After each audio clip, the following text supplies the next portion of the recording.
coronavirus. A coronavirus. The novel coronavirus. This is the city of Wuhan. It is home to an estimated 11 million people in eastern China.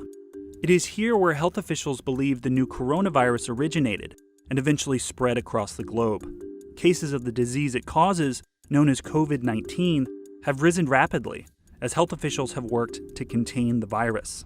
2019 novel coronavirus is getting a lot of attention now because it is a new kind of coronavirus we haven't seen among humans before.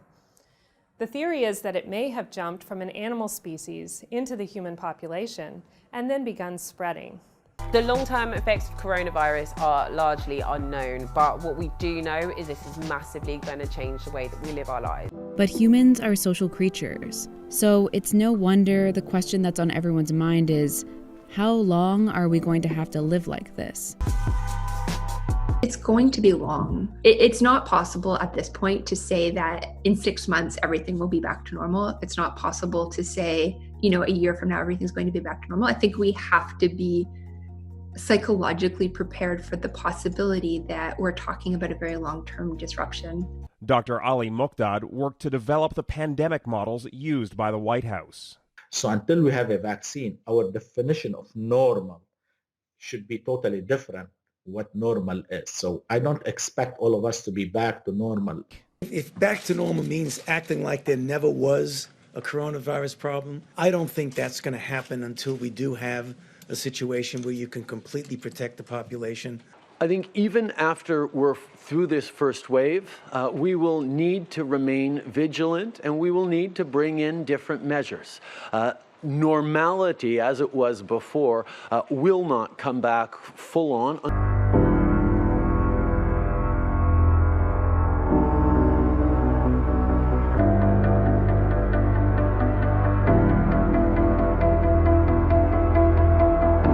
Now there are more planes on the ground than in the sky.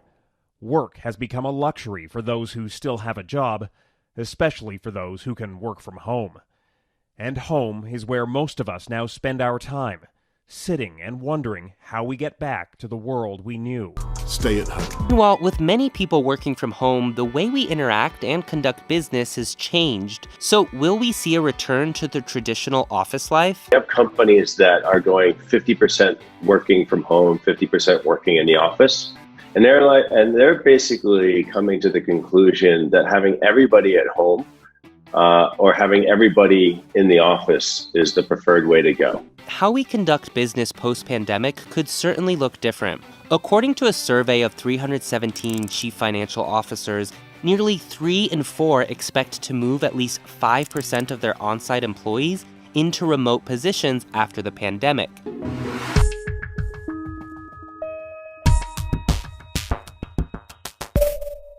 I think travel post-COVID-19 isn't going to be as fun as it was. COVID-19 test kits taken to be allowed to board. Sterilizing robots can move around autonomously. When you go to airline lounge, expect only packaged and wrapped food. Face recognition machine to board a flight. So I'd like to offer you this mask because I see you're not wearing a mask on board. So this is a first-class meal? Another design has center seats in the reverse position. At airport, you will see new signage and sneeze guards at check-in counter. These allow minimum contact between agents and customer. Across the world, schools have been closed for weeks and even months on end. Making matters worse, no one actually knows for sure when they'll be able to reopen, as the coronavirus pandemic shows no sign of abating anytime soon. Students will face a new reality when they go back to school. After months of social distancing and other changes in behavior, what will classrooms look like? CBS 2's Hazel Sanchez reports that clues may be found overseas. It's back to school for students in China. They were out of their classrooms for 3 months as schools shut down to stop the spread of coronavirus. Reopening is affecting only high school and middle school students, while smaller children will remain online for a few more weeks. Many students are welcoming a return to something more closely resembling normal. Children welcomed by security teams and hand sanitation stations. Inside, desks at least 6.5 feet apart for social distancing. This is the new norm for students in Denmark.